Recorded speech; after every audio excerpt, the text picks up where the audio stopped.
ഇടതുപക്ഷ സർക്കാർ വൻപിച്ച വിജയത്തോടെ രണ്ടാം തവണയും അധികാരത്തിലെത്തിയ തെരഞ്ഞെടുപ്പായിരുന്നു 2021 നിയമസഭാ തെരഞ്ഞെടുപ്പ്.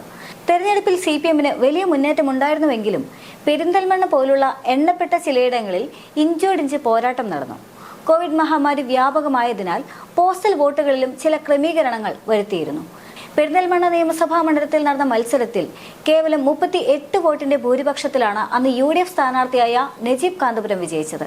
എന്നാൽ 340 പോസ്റ്റൽ വോട്ടുകൾ സാങ്കേതിക കാരണം പറഞ്ഞ് എണ്ണിയില്ലെന്ന് ആരോപിച്ചുകൊണ്ട് എതിർ സ്ഥാനാർത്ഥിയായി മത്സരിച്ച KP മുഹമ്മദ് മുസ്തഫ കോടതിയെ സമീപിച്ചു.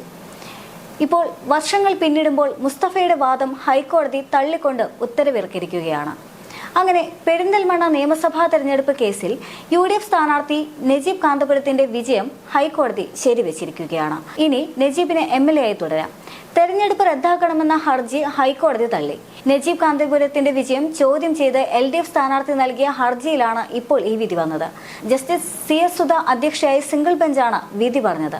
മണ്ഡലത്തിലെ 340 പോസ്റ്റൽ വോട്ടുകൾ സാങ്കേതിക കാരണം പറഞ്ഞ് എണ്ണിയില്ലെന്നും ഇവയിൽ 300ഓളം വോട്ടുകൾ തനിക്ക് ലഭിക്കേണ്ടതാണ് എന്നുമായിരുന്നു KP മുഹമ്മദ് മുസ്തഫയുടെ വാദം.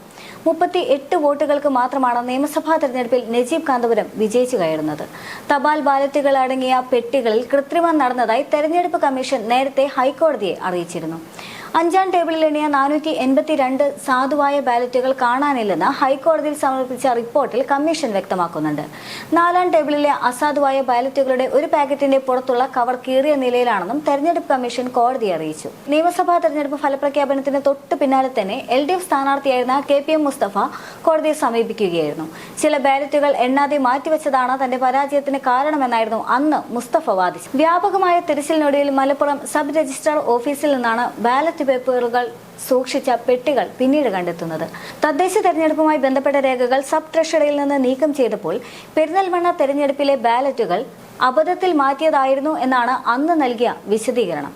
ഉദ്യോഗസ്ഥന്മാരുടെ പിഴവിന് വോട്ടർമാരെ പറഞ്ഞിട്ട് കാര്യമില്ല എന്നും ഇടതിന്റെ തോൽവി ഉറപ്പിക്കാൻ UDF അനുകൂല ഉദ്യോഗസ്ഥർ ഇടത് വോട്ടർമാരുടെ തപാൽ വോട്ടുകളിൽ മനഃപൂർവ്വം സീൽ ചെയ്യാതിരുന്നതാണ് എന്നും സംശയമുണ്ട് എന്നും മുസ്തഫ നേരത്തെ ആരോപണം ഉന്നയിച്ചിരുന്നു.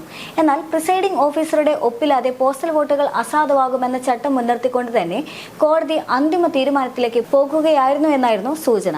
കോടതി വിധി സംബന്ധിച്ച വിശദമായ റിപ്പോർട്ട് പുറത്തു വരാനിരിക്കുന്നതേയുള്ളൂ. KP മുസ്തഫയുടെ വാദം അംഗീകരിച്ചുകൊണ്ട് അദ്ദേഹത്തെ വിജയായി പ്രഖ്യാപിക്കുകയായിരുന്നുവെങ്കിൽ ഇടതുപക്ഷത്തിന് സഭയിൽ 100 സീറ്റുകൾ തികയ്ക്കാമായിരുന്നു. എന്നാൽ നിയമസഭാ തെരഞ്ഞെടുപ്പിൽ ആകെ 76,530 വോട്ടുകൾ നജീബ് കാന്തപുരത്തിന് ലഭിച്ചപ്പോൾ തൊട്ടു പിന്നിലായി 76,492 വോട്ടുകൾ മാത്രമാണ് ഇടത് സ്ഥാനാർത്ഥിയായി KPM മുസ്തഫയ്ക്ക് ലഭിച്ചത്. നജീബ് കാന്തപുരത്തിനും മുസ്തഫയ്ക്കും യഥാക്രമം 46.21%, 46.19% വോട്ടുകൾ ലഭിച്ചു. 2016 മലപ്പുറം ജില്ലയിലെ ഏറ്റവും കുറഞ്ഞ ഭൂരിപക്ഷം പെരിന്തൽമണ്ണയിലായിരുന്നു. 579 വോട്ടുകൾക്ക് മാത്രമായിരുന്നു V ശശികുമാറിനെതിരെ മാഞ്ഞാളംകുഴി അലി വിജയിച്ചത്. മാറ്റിവെച്ച തപാൽ വോട്ടുകളുടെ പെട്ടി കാണാതായതും നേരത്തെ വലിയ വിവാദം തന്നെയായിരുന്നു. 3 തപാൽ വോട്ട് പെട്ടികളാണ് അന്ന് എണ്ണാതെ മാറ്റിവെച്ചത്. പെരിന്തൽമണ്ണ ട്രഷറിയിലായിരുന്നു 348 തപാൽ വോട്ടുകൾ അടങ്ങിയ തപാൽ പെട്ടി സൂക്ഷിച്ചിരുന്നത്.